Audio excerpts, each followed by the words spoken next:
Jackson. Shooting 67 weddings last year. Taylor Jackson, welcome. So Taylor, you are well known in this community. You're an amazing photographer.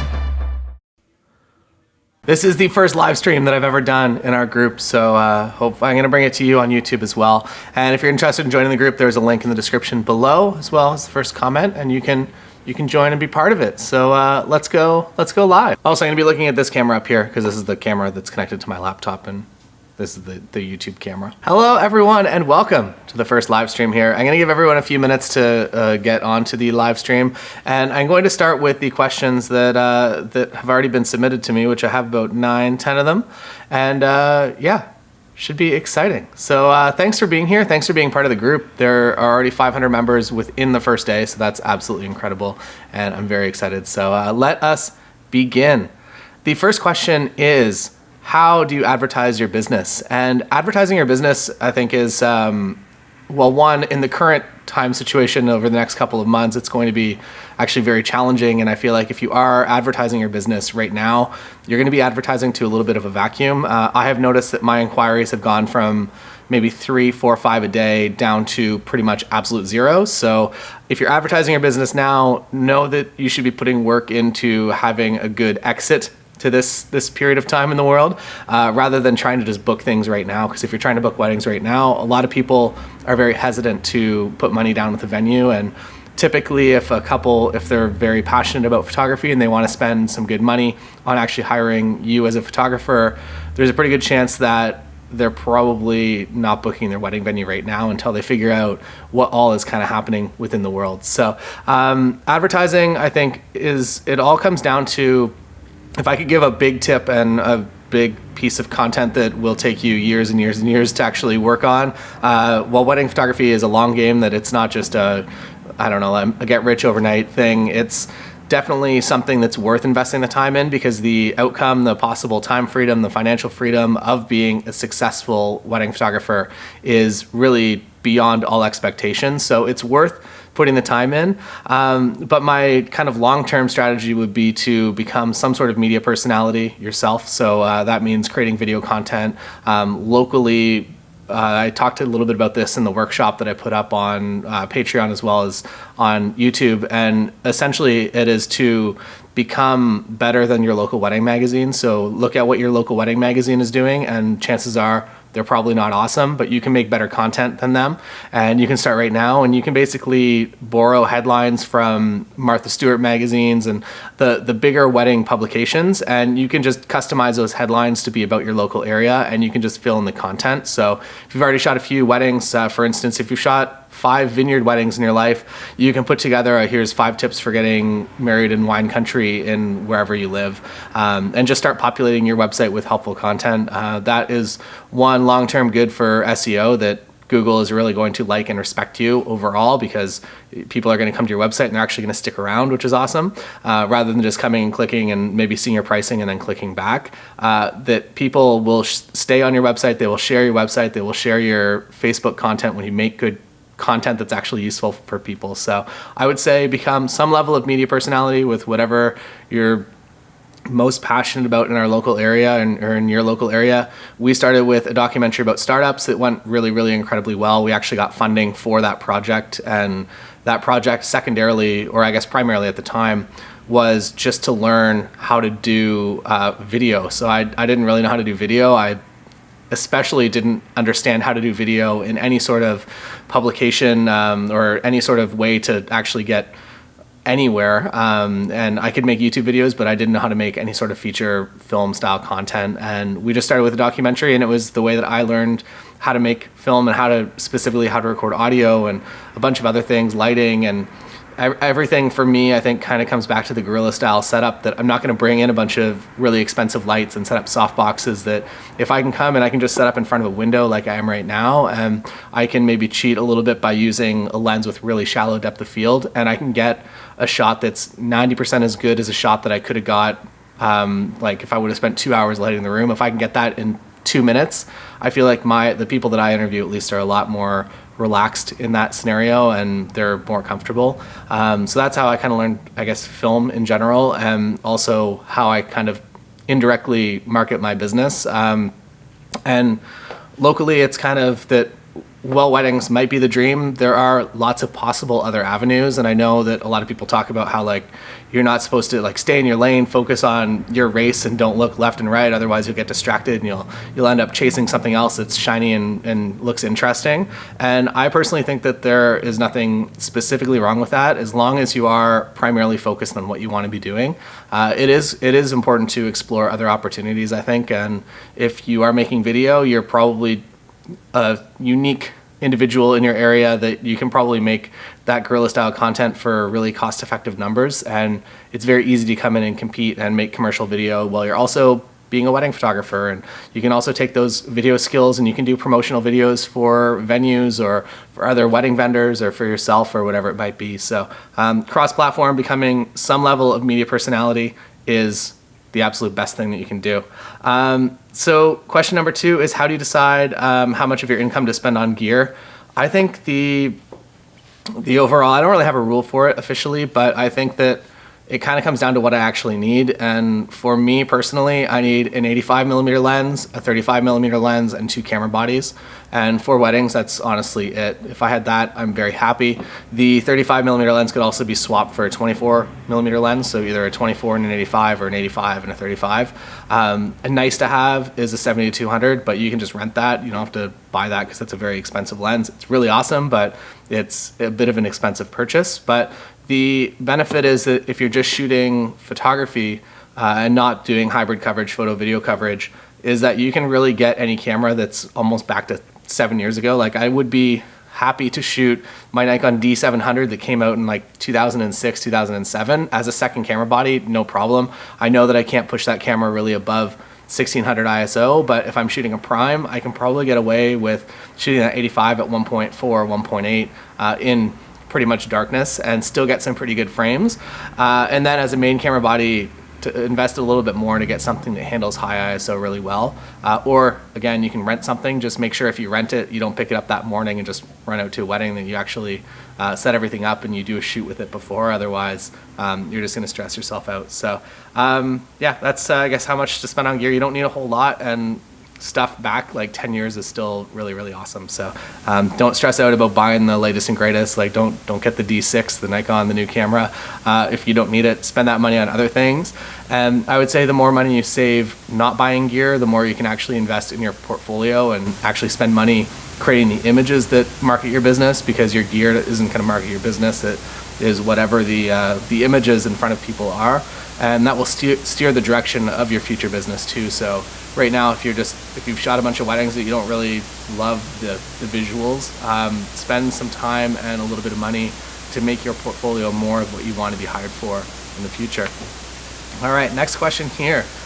Tips on shooting with a 50mm 1.8 on a Nikon D7000. So I want to make a video. I'm actually going to grab one of these lenses. My camera shop isn't open today, and I guess we're not really supposed to leave the house or the studio. But I'm going to grab one of these and I'm going to do a 50mm, just like the basic, the $100 plastic one for Nikon, and I'm going to do a bit of a video because I feel like it's the first lens. It's the first lens that I got when I got my first. I had a Nikon D50 back, I don't even know when, maybe 2005-ish. And I got that Nikon D50, and the first lens I bought was that 50mm lens, and I worked with it for a very long time.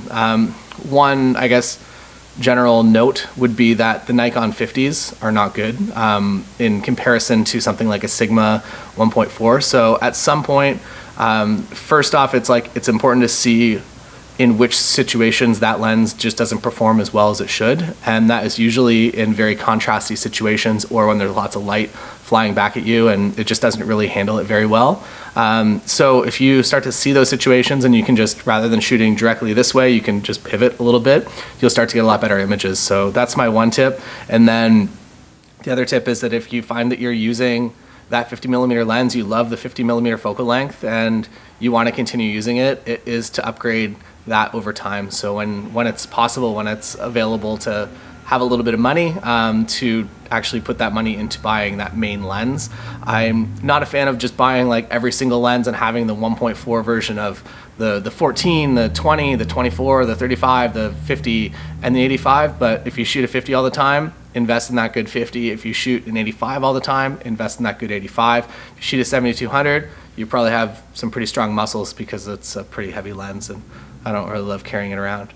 All right, how do you export photos for the album in sRGB or RGB, maybe CMYK? Basically what I do, so my album process is I use, for my design, I actually use a company called Kiss, so it's kiss.us, I think.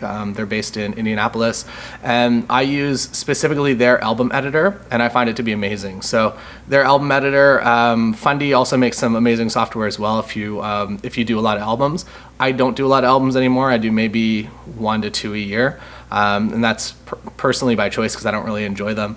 But I use the Kiss album designer. You basically just upload all the images and it auto-populates kind of smartly, or a little bit. There's some sort of AI going on that kind of puts things together good most of the time, or well most of the time. And from there, I just kind of refine kind of what it's done and make it what I actually want it to be.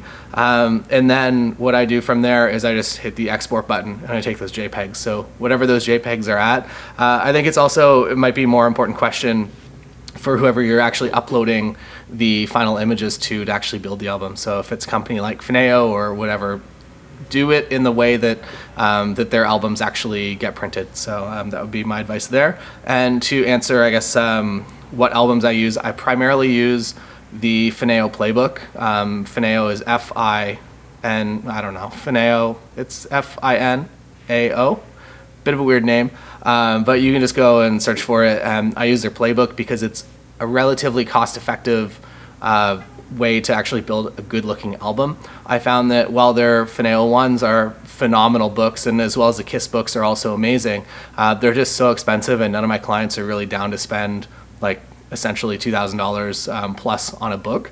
And I know there's a lot of information, a lot of educational material out there in the world that's like, oh yeah, you got to sell albums, you got to do these like weird strategies to upsell and to sell like extra pages at $50, and you're going to make $100,000 on every wedding. And in my experience, you're just kind of a bit of a jerk. And I would much rather have everything kind of cleared up money-wise with my couple before the wedding, and then after the wedding I just deliver everything rather than hitting them up again for more money to deliver their albums. So that's one of the reasons I stayed away from albums. And then the other is just simply that they would all come back in November, and I just didn't really want to spend the time and effort just building albums in November when it's finally my time off.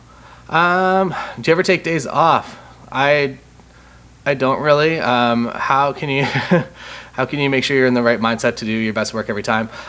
So I don't really take a whole lot of days off because I do a lot of things, and I feel like if I was to take a day off, I would probably be doing something that would now be considered work, that I want to be taking pictures, I want to be making videos, I want to be doing all the things that I'm doing. And that's essentially by design. When I think it was, I'm going to say like 2008, 2009, I found the book by Tim Ferriss called The 4-Hour Workweek, and I don't recommend necessarily that you read it, but the synopsis from the clickbait title is basically that you want to focus more working less and living the life that you want. And the one thing that I pulled from that was essentially just lifestyle design, and to figure out what you want your life to look like and to do kind of everything along the lines to make that life happen. And I feel like I've kind of done that. So to take a day off and to not do the things that I like is kind of a bit weird to me. So yeah. Next question is how to get more clients. There is hundreds of hours of that on on Patreon actually. For actually how to get clients, I feel like it's just important to be your own ideal client. And if you are appealing to the people that you want to shoot their wedding, and that means by your personality, by your Instagram story presence, by the images you're showing on your website, you're going to just naturally attract every single client that is at least kind of within a reasonable distance of being your ideal client. The downside with that is that you're going to really reject and repel a lot of people that are not your ideal client, which means maybe overall numbers of inquiries come down, but when those inquiries do come in, they are people that are 100% just going to book pretty much like that. They're just waiting to hear if you're available. And if you are, they might set up a meeting, but by the time you all arrive for the meeting, they already know that they want to sign the paperwork. So yeah. All right, next question. When will you become number one or one of the Nikon ambassadors? I don't know if I ever will. I feel like, so I'm doing a show with Nikon, and they've been pretty awesome in the fact that they don't require exclusivity. As you can see kind of right here, I'm shooting Canon R as kind of a second camera here. And I think it's important for specifically myself as somebody that creates YouTube content is to be somewhat impartial, as well as just like being able to review other products and talk about other things when they come out. And I feel like if I was strictly a Nikon ambassador, I couldn't comment on the new R5, and I couldn't comment on the things that I would actually want to talk about on my channel. And also things that I feel like overall in general for photography, that if I'm only commenting on Nikon things, I'm only kind of putting that out into the world, which means that there's really no progression of, I guess, my impact into photography. So if I'm making videos and I'm like, hey, I would love to have these small features, and that video ends up blowing up and that gets in the hands of an engineer at Nikon or Canon or Sony or whatever, and they're like, hey, that would be a good idea to speed the buffer up so that there's just no delay in between taking photos and videos. And if I'm able to talk to that a little bit more and to create a little bit more buzz about that on YouTube, I'm happy to do that, to just generally make photography and cameras hopefully a little bit better, just by a little tiny small margin. All right, Nick asks, what are your tips for razor sharp images? What focus modes do you use? For my focus modes, I spend pretty much the entire day on AFC, so autofocus continuous, or I think on Canon it's AF servo, the active one that's always on. And I only use front button focus, so I just focus with my front button, and my back button that actually says AF on is set to autofocus lock. So if I'm kind of focused on something that I want, I can just hold it there. But I find that newer cameras, really any system that I've used in a long time, I haven't really had the need to use back button focusing really at all. That I think it's more than good enough, especially on a wedding day. Like, we're not shooting birds in the sky flying and whatnot, or maybe you are, but maybe that's one shot and it's probably going to be a pretty easy shot. But for the most part, we're not shooting anything that's crazy fast moving. So I'm just AFC, and with my back button set to the opposite. There's no wrong shooting back button focus versus shooting front button focus.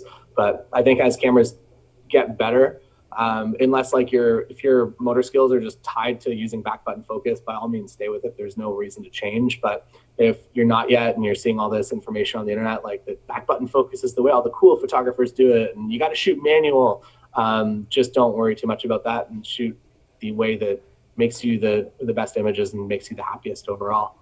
All right, Jethro, this is on shooting video. You've given a vid on how to record audio with your professional Zoom device. What are tips that you can, for just starting, can you a simple vlog mic or lapel work? So my number one suggestion for audio is, one, I really do enjoy, just as like an on-camera run and gun style video microphone, the Rode VideoMic Pro, I think -R, is my favorite. I think the pickup pattern for it is just kind of my favorite overall. I actually prefer it to the Pro Plus, but you have to remember to turn the Pro on and off, whereas the Pro Plus just turns on and off with your camera, which is kind of nice. For actual labs, so what I will do if I'm hired to do full ceremony coverage on a wedding day, I will have that Rode VideoMic Pro just kind of getting room sound in my actual, on my digital SLR. I will have a backup Tascam DR10L. It's basically a standalone recorder that's just a lav. And the best part about that specific lav pack is the microphone that it comes with. And apparently if you want to buy just the lapel microphone, I think it's like $170 or something from Tascam. But whatever technology they put into that, it's such a local pickup. So basically what it does is that it obviously, like if you have it tapped, or you'll probably see it in a bunch of my videos, if I clip it in here, it's obviously just going to pick me up because it's like physically on my body. And if you're standing and I'm, say for instance, facing whoever I'm talking to, it's going to pick them up pretty well as well. You're going to have to adjust the levels a little bit. But for the most part, anything happening within that bubble is really, really clean. And anything outside of that immediate bubble just like absolutely disappears. It's the weirdest, it's a really incredible tool. And the number one experience that I had with this was we were in Japan on the Mario Kart tour. I don't know if you've ever seen the Mario Karts that you're allowed to drive in traffic for some reason. And I mic'd up my friend Michael and I put that Tascam DR10L on his, like, I think it was probably just like right here on his shirt. And we were in live open traffic and it sounded like he was in a studio. I had to bring in a bunch of the audio that was actually from the GoPro to make it sound more like environmental, because it sounded like he was recording in a studio anytime that he spoke. So it's a really incredible product overall. It's my favorite microphone. I use it pretty much for everything. The downside is you have to sync it in post-production. So if you're new to Adobe Premiere or Final Cut, I'm sure you can do it as well. Premiere, you basically just select both the tracks and then you right click and synchronize by audio. Or if you're doing a lot of multicam with a bunch of different audio sources, we use a program called Pluralize, and I think it's on like the 4th edition right now. But 3.5 I think is cheaper, and it's done everything that I've ever needed from it. And yeah, so you just like basically you just drag all the folders like camera 1, camera 2, audio 1, audio 2, audio 3, and it just goes through and it actually animates it. So it's like really nice to watch and really rewarding. And it just like moves everything and just syncs it all up and then gives you a final timeline to bring into Premiere or Final Cut. So yeah, that's like my advice for audio. And then having a zoom like an H4n even, or an H5, which is what I'm using. And then Tim has an H6 that he uses a lot, which basically allows like direct XLR inputs as well as patch cable, like for guitar style cables. And if you're able to basically accept any input from a DJ or from a soundboard, and you bring those cables with you, don't rely on them to give you anything, so they'll be upset. But if you're able to just bring them everything that they could ever need, and you're able to just arrive and be like, hey, like, what do you have? And he's like, oh, all we have is an RCA out. And you're like, I got that. And you're able to put that into your recorder. That way you're actually able to get off like a feed off the microphone that they're speaking into, rather than just laving or something like that. But it's good to have multiple backup sources, because something always goes weird. Like when they get on the microphone, like they crank the levels and they overexpose and like they clip out all your audio, or like it's good to have backups, and it's good to have a room mic as, I guess, the additional backup from that. All right. Next question, Ricardo. Hi, I'm a wedding photographer from Portugal, and the entire country is in quarantine.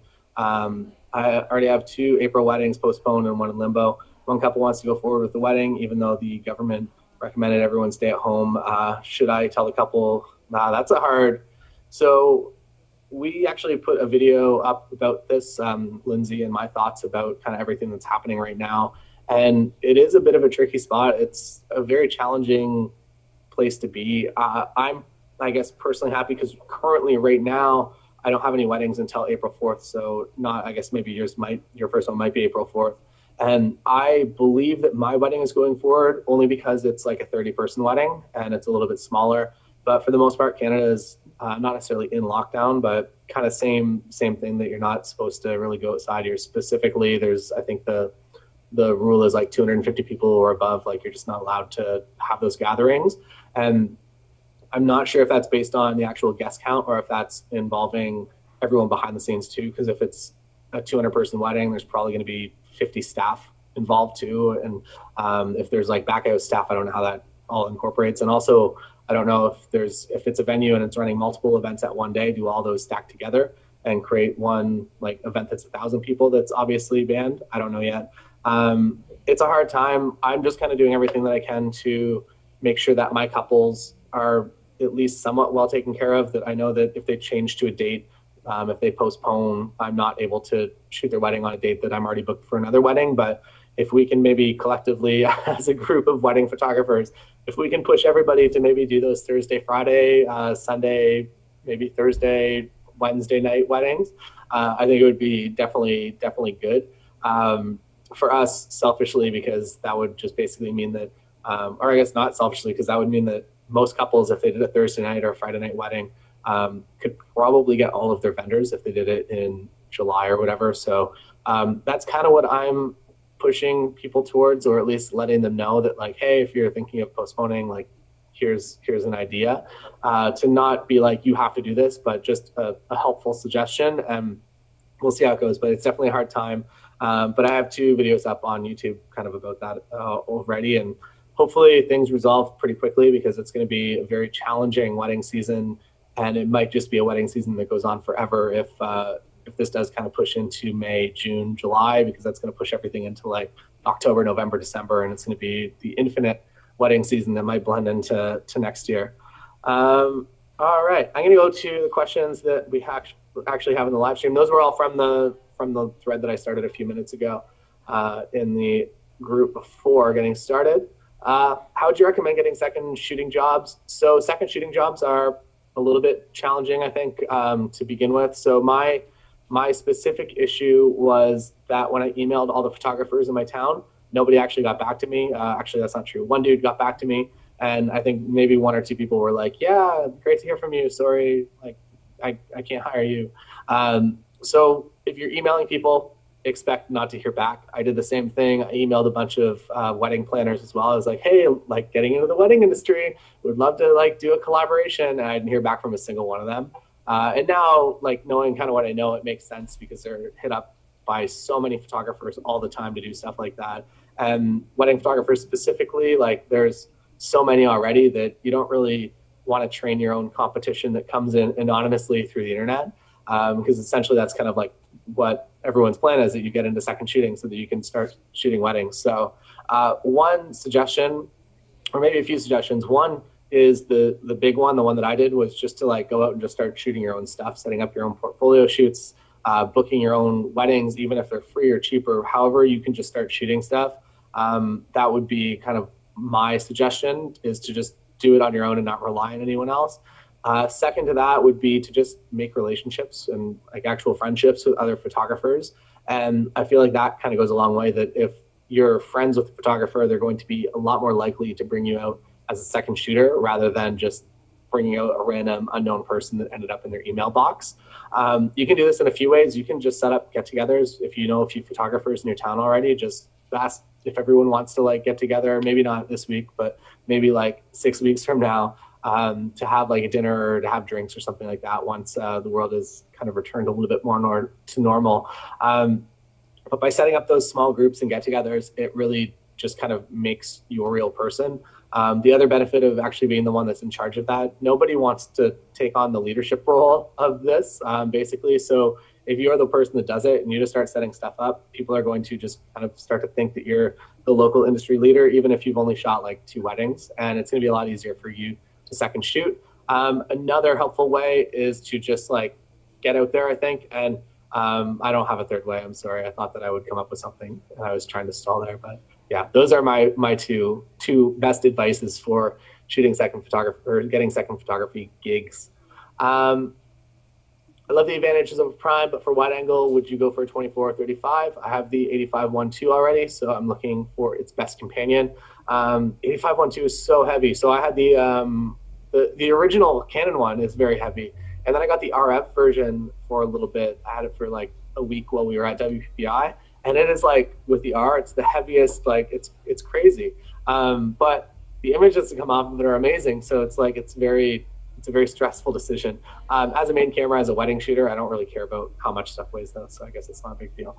I would say if you have the 85, it depends on the venues you find yourself in most. I would say that a 24 will get everything that I feel like you don't really ever need to shoot wider than 24, or you can get away with 24, no problem, really at any wedding. So I would say 24 as kind of that just safety net in case you're just in a tiny room and the family's like, hey, we want to do a family photo. And also there's like 55 of us. Or specifically the time that I almost find that I want a wider lens is when I do table shots. So if I'm shooting specifically like a lot of Chinese weddings, like it's just cultural, like we just go around to every single table and we do a group shot. And sometimes I have like a moment to be like, hey, everybody get on this side of the table, everybody look at me and smile. But then other times it's just straight up, just everybody goes in for a cheers because there's like 80 tables at the wedding and we just got to get through them all. So the table shot is literally the couple goes over and they do a cheers in the center of the table, and I'll just circle around and do like 5 shots to make sure that I get kind of everyone's face in one of the frames. And it's a bit chaotic, but I need a 24 for that. I don't think I could shoot that with a 35. So depending on your style of weddings and where you find yourself ending up the most, I would say my general guideline for weddings and for wedding days, when I arrive is usually an hour before the bride gets her dress on, or if it's 2 brides or 2 grooms or whatever, like basically an hour before everybody gets dressed, so that I can get a few easy getting ready shots. I don't focus too hard on it. I focus more specifically when I show up, I want to just kind of be in the room and to become a known presence so that I can get people to just kind of be themselves once they're actually in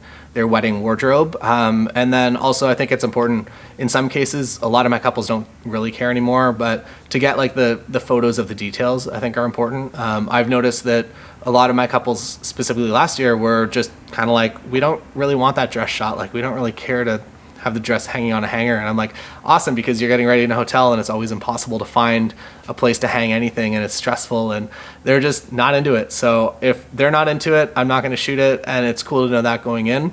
That's also something you can kind of poke at maybe in the initial meeting and see how interested they are in it. And if they don't want it, basically like the at least my perspective on why most couples want the things that they want is because their friends got it, and it's just like the way that it's done. And that's, I feel like, why salon coverage took so long to die off, like because their friends had the photographer at the salon. So yes, I should have the photographer at the salon too.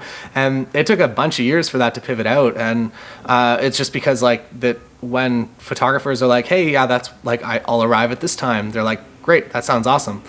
So you can do your part in at least changing wedding photography to be more specific to what you actually want to do overall. So hopefully that helps a little bit. And then my day usually goes up until about 5 songs after dancing. After that, I feel like I'm pretty useless. I feel like I'm a bit of a pest just chasing people around on the dance floor. And when people make eye contact with me on the dance floor and I'm taking photos, I get really uncomfortable and then I have to go somewhere else. So I'd rather just be there for a few songs, get the photos I need when everybody usually gets out there for the first couple of songs. And then after that, I'm just, I don't know, I'm just happy to go and be on my way. Next question, would the Godox V1 and Godox V862 be enough for a studio shoot with at least one of them attached to a softbox, or should I go to an 80-200? I would say totally happy to shoot pretty much anything. So the main benefit, I would say, of getting the Godox V1, if you're not familiar with what the Godox or Godox, I guess how they officially pronounce it. If you're not familiar with it, it's essentially a speed light and it has a round flash head. I haven't noticed the round flash head does anything different other than looks different. Apparently it makes like a softer diffuse pattern if you're bouncing or something. I don't know what the deal is. Anyways, it's a speed light replacement, and it's, for the most part, I think it's cheaper than most of the Nikon and or Canon straight out of the box, like their speed lights. So 1, you save money. 2, you get something that's a heck of a lot better. It comes with this awesome lithium ion battery that the recharge time is really, really minimal. So if you're shooting at full like 1-to-1 power, which you probably won't be even in a studio environment, I don't think, you're not really looking at more than like a 1.5 seconds maybe. I don't know what it's rated. It might be like 2 seconds or something for a recharge. But the Nikon and Canon versions, even with the additional battery pack that you can put in, still take a little bit longer than they should, and you're going to get some blackout frames if you're just kind of shooting too fast. The reason I like it is specifically if I'm shooting like 1/32 power, which is usually what I would be doing at a wedding day, is that I would just never run out of battery. Like it's always there. Like if I'm taking 10 frames a second, like somehow it keeps up with that. And then it uses like the 1/2 second to recharge, and just like it's ready to go all the time. I've also noticed specifically with the transmitters for the V1, and you buy a transmitter based on if you're Nikon or Canon or Sony or Fuji. I've noticed with those transmitters, they're also incredibly great all the time. My thing with Pocket Wizards was that it just never really worked all the time, that I'd have to go back and I don't know what would happen. I feel like it would short circuit or something, and I have to go back and I have to unplug it and plug it back in. With the V1 and any of the Godox transmitters, I've never had that problem. So everything just like, it just works and it's great. For a studio environment, I do own an AD200 Pro, but I would say the only time I need it is if I'm using a softbox and I'm like outside in the bright sun. Otherwise, I don't think that I ever really need that much power in the studio. So like somewhere like this, like if I put in this softbox right here, this is a newer NEEWER that I bought from Amazon. It was like $20 or something, and it's a great octobox, and we don't use it a lot. If I used my studio stuff every single day, I'd probably invest in better equipment, but for shooting maybe like 2 or 3 times a year in here, this is more than good enough. And to have one of the V1s inside this, I'm totally happy with, and I don't think that I would struggle for it to keep up. And in an environment like this that's kind of still ambiently bright, I don't think I'd need to be anywhere near 1/1 power to overpower the scene. I guess that also depends on what environment you're in. If you're in a place that like all the walls are like weird colors, you might need to overpower everything and just like only create your own light. But I think here, if I have a light and it's bouncing around a little bit, it's just kind of bringing more fill into the scene overall. So maybe it's a little bit harder for me to get the exact lighting pattern that I want, but it's a little bit easier to get from like 0 to 90% when there's just kind of that nice natural fill just accidentally happening. So yeah. Derek asks, have you had any cancellations of your shoots yet? I've had 3 cancellations so far. It is going to be a hard time this year for sure. I haven't had any cancellations yet, but I don't have any weddings for the next 2 weeks, 3 weeks. So we'll see how it all goes down. I think it's going to be a week by week thing. The news changes so fast that if I was getting married this year and I had a wedding early this year, it would be an incredibly stressful place to be. So just know that your clients are way more stressed than you are. Are you going to be doing any more presets? Been loving them so far. I'm working on new presets right now. I noticed that specifically I've been shooting the Nikon Z6 a lot for travel work specifically, and I'm kind of reworking the presets to play a little bit nicer with the Nikon mirrorless cameras as well as the Sony cameras as well, that some of the colors were just a little bit too hot in there. So I'm reworking a few of the ones that I've been using for a few years to make kind of like a best of collection, I guess, that just work with every camera system. And then I'm also going to be taking I'm going to say like maybe the 5 or 10 that I've been using for travel and commercial work and bringing those in too. So I'm still actually using my 2019 preset. So if you have the 2019 preset pack, either if you bought it outright or if you're a member of Patreon, you have access to it. And I still use, usually I would say just the 2019, the basic number 1 with the modification of the V2 every now and then.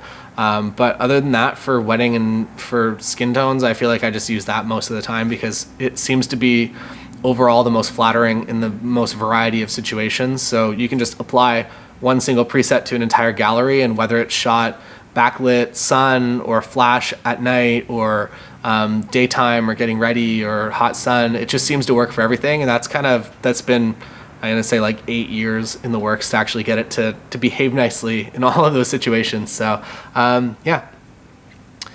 Rob says, I've gotten a few inquiries about shooting weddings, but after the first, how much are you email? I'm ghosted. Any hints on retaining couples? So this might be a bit of a weird time, for couples ghosting, because I feel like couples are like reaching out and then they're like, I don't even know if we're actually gonna have our wedding when we plan to have our wedding. We'll have to wait and see. So if you're getting ghosted now, it's probably nothing to do with you at all. It's really just all to do with the stress of the media and everything that's going on. So don't worry too much about that. If you are getting ghosted in other times of the world that are not like this, I would say the thing that kind of stepped me up from getting ghosted a lot to actually just getting people to get back to me was the selfish offer that doesn't seem to be selfish, is just offering free engagement sessions for them if they're locally based and they seem like they're going to be an awesome couple and maybe they're getting married at a venue that you want to work at. I would be happy to give them the try before you buy, and like that we can do an engagement session, and if you like the photos, then you can sign the contract. The caveat to that is that you get to use the images, so you get to go out, you do an engagement session, and you get to have those images for your blog or for your Instagram or whatever. So again, in the beginning, I just want to get out there. I just want to shoot more and more content. I don't care how that's done. And if I have something that might, 1, generate me content, and 2, potentially lead to a booking, I'm happy to kind of take that step to be, I feel like it also shows your confidence in your photography as well, that not a lot of other people are going to be kind of offering them this situation, and it's kind of a good faith offering, and it's kind of also just like a confident in your skills that if you go out and you do the shoot that you guys are going to connect and you're gonna end up booking the wedding. So that's what initially kind of got me over that little bump, and then I would say the other thing is the first question that I actually mentioned was basically just about becoming, over time, some level of media personality so that people actually have some understanding of who you are. Maybe they know you, maybe they've followed your Instagram stories for a little while, and they just kind of connect with you in some way, or at least when they see your face, they can hear your voice. And whether that's specifically in the wedding space and you're focused on creating like that really good, useful wedding content, how to plan your wedding, whatever it might be, that's awesome. Or even completely unrelated, like the food show that we did. We did a food show around local Waterloo here, and a lot of people will know me from that. A lot of people's moms will know me from that specifically. So they're passing my name on to their sons and daughters as they get engaged. So just by like kind of being out there a little bit more and by creating video content, I was by no means good in front of the camera. I was in fact terrible for quite some time, and I would say that I'm still terrible 1 out of every 3 days that I try to record a video. And that's really just like, it's just been work over time and work over. I've been doing YouTube pretty much for like 8 years now. And in the beginning I was terrible. And even looking back like 3 years, if you watch some of those videos, I was still really, really bad. So know that if you're not great in front of the camera, if you hate the sound of your own voice, whatever it might be, that you can just keep putting in the work. And once, I guess my workaround for that was essentially knowing that I was shooting all the video content and that I had final edit over the video content, and that nothing would get released unless I clicked the export button and uploaded it myself. And then once I realized that, I felt a little bit better recording content. So if you're interested in doing video, that might be my suggestion. What is the best way to get leads? I think I kind of maybe just answered that. So I think that's kind of the best way moving forward to get leads, is just like becoming somebody that actually generates and creates great, useful content for your community, and also getting out there in your community a little bit too. The other, I guess, thing that you can do is also just paid advertising, that maybe not right now, but 6 weeks from now, is to spend a little bit of time figuring out what content resonates locally with people and how to promote that more and to get more into people's, I guess, into their face when they're on social media and over to your website, hopefully. But then also giving them something useful and beneficial once they do come over to your website. Henry says, how many hours is a typical wedding over there? Does it depend on the wedding photo package or depend on the rundown? So my usual wedding is about 8 hours, which is probably pretty small depending on where you are in the world. I work specifically with a few venues here that all do everything on site. So when people get ready, they get ready there, and then they have their ceremony there, and then they also have their reception there. And all of that seems to fit into 8 hours, and that seems to fit into my life plan of happiness as well. That I loved in the beginning shooting those like 14-hour crazy days, because usually there was a lot more that went into it, a lot more interesting photographically opportunities, I guess, and just like moments to capture and whatnot. But I noticed that driving an hour and shooting a 14-hour day and driving an hour home just wasn't great for my life happiness overall. So I slowly kind of pushed back a little bit from that and into the 8-hour day. And now I specifically kind of target that 8-hour day. So if somebody comes in and they're like, hey, can you do a 12-hour package? It's not necessarily a red flag, but it's something that if it's a prime Saturday and I don't really want to do a 12-hour package with 2 hours, 4 hours of driving, whatever it might be, I'll potentially pass or just kind of refer that wedding on in hopes that I can book something that's more like my ideal 8-hour day. Again, that's been like the progress of 15 years in the industry that I'm able to do that now. But I think it is important on some level to always be focusing on your life happiness, and at least in the beginning, understanding what you don't like, and over time fixing that to make it a business that you do like. All right. Have you ever had a wedding day fail?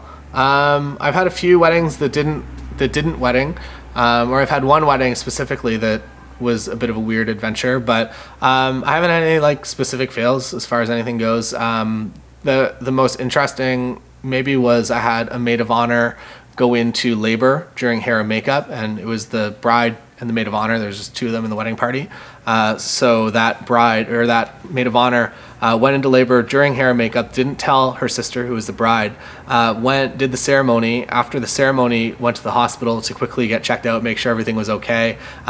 Came back for photos and just like did the full photo session. And then at 5 p.m. was like, okay, I'm like ready to go to the hospital now. And by like 7:30 or 8, had already had the baby and was doing her speech on speakerphone, over BlackBerry speakerphone through her parents' phone up to the microphone. So that was pretty crazy. But yeah, I haven't had any real fails. What do your couples like in editing style, clean edits or artistic? For the most part, I've had, I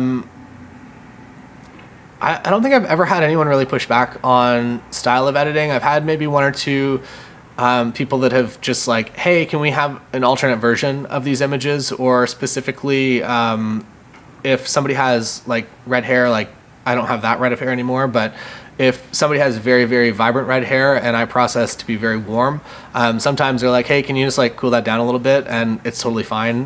Basically, it's usually kind of a global correction for everything, but I've never really had anyone too upset with the way that I process their images. I'm always processing for the most flattering skin tone, which means that I'm not like cranking the clarity so you can see each individual pore, that I'm doing something that's just kind of nicer in general, hopefully overall for them. So usually they trust me and they see the images and they're happy with them. But I'm also open, like I tell all my couples, that if specifically if they're photographers or if they're designers, that if they don't like the exact edit that I put on the photos, like just be honest with me and let me know, and I'm happy to redo something, because again, usually once you've done the exposure adjustment, it's usually just a global edit to give them a different version of everything. So maybe I go from my preset that's my regular 2019 to something that's my version 2 2019, and it's not a big deal at all. Jethro says, what razor do you use to trim your clean beard? So I'm fortunate in the way that my beard just kind of, hopefully, it just kind of does this. And then I go to a barber maybe every 4 weeks, and he kind of like cleans up the lines. But yeah, I hadn't done that until a little while ago. But yeah, I feel like Manny Ortiz should be the person. If you have any beard specific questions for photographers, hit up Manny and ask him about his beard. He'll be more than happy to talk to you about it. More happy than that than talking about any Sony or Nikon cameras, I'm sure. All right. Last question here. Derek says, I know the client is always right, but how do you deal with those micromanager type clients? It's been hard for me to say no, even when I know it'll be a bad shot. So I don't believe necessarily that the client is always right. I know that we kind of have learned this from McDonald's or the McDonald's handbook or whatever it might be. That is to say they're not just wrong, or sometimes they're wrong and you have to kind of humor them, like this question, I guess, is kind of hinting at. So if somebody's like, hey, let's do some fun ones, let's do some jumping shots, and if the bride is kind of like, okay, cool, like, sure, let's do that. If they seem into it, I'm happy to oblige the random bridesmaid that yells out the ideas. If the bride doesn't seem into it, usually what I do is I'll isolate the bride and groom. So if somebody is coming on too strong and they're like, hey, let's do like all these shots, I'll be like, I'm just gonna do some photos with the bride and groom real quick, and then we'll go off and we'll do like a 2-minute photo session. And usually by the time we come back, they've chilled out a little bit and they're a little bit less, I guess, like aggressive with their ideas. So that's kind of the way that I do it. If it is actually the couple suggesting the shots, usually I just suck it up and just do whatever they want, knowing that it's not going to be an image that maybe gets delivered. Or I just kind of do it in the best way possible and kind of collaborate with them. If they're like, hey, we want to go climb this crane, I'll be like, cool, I'll go get the drone. That's the way to make that shot work. So kind of collaborating as best you can to make something that isn't maybe just a terrible photo, and you kind of make the best of it. And usually with your subtle suggestions, you can make something a little bit better. That said, sometimes things are just impossible and you just like can't even make anything good from it. And in that case, usually it's just a very fast, like, yeah, like for sure, like hop up there, we'll get the photo. And then after a minute, just like moving on and getting something a little bit better for your specific purposes. But yeah. All right. That is all for today. Thank you for joining me here today in the studio. And thank you for being here and part of the group on day one. It is still not even 24 hours old yet.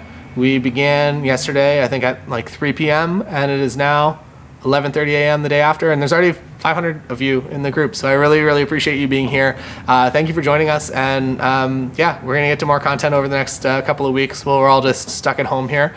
And hopefully you found this helpful and beneficial and worth the time and the listen. And I will see you again next time in the group or on YouTube.